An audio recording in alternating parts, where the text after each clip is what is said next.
máy khoan hồng ký 6 tấc,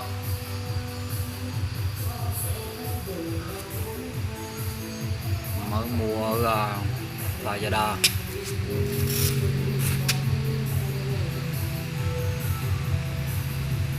Triệu 7 58.000.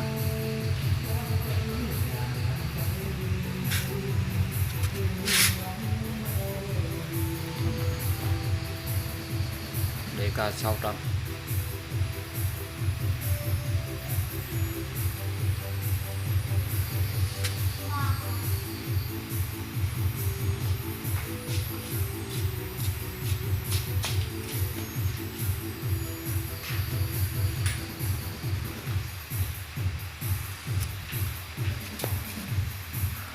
Rồi, 6 tấc.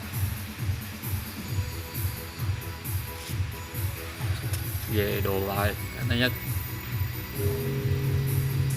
cái con canh này không dùng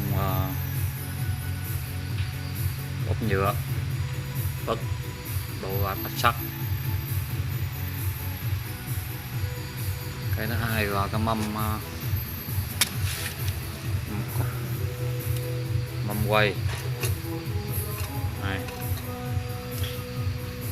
không có cần tăng hạ, mở đồ xong cần tăng hạ là thành công. Một ngày trời tự sáng tác, tự sáng tác, tự làm,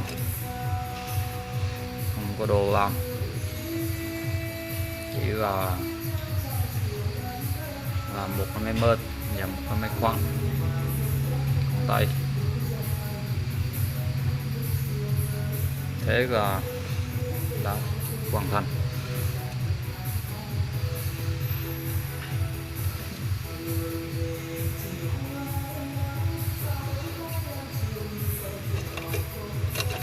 Ok.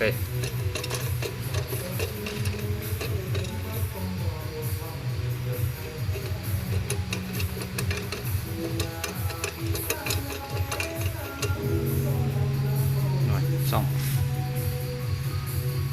Máy chạy.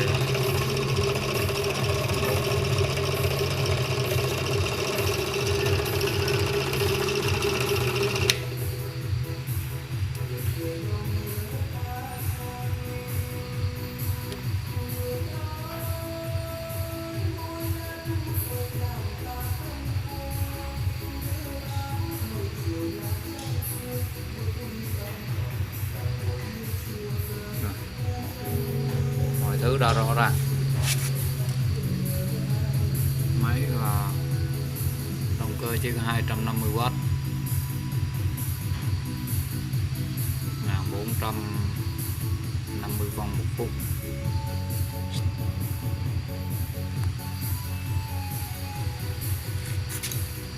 DK 600.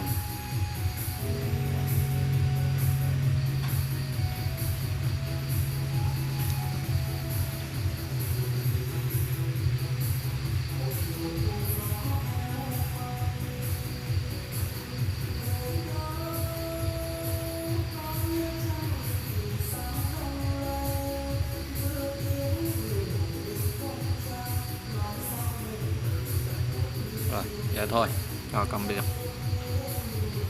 mọi người đã theo dõi.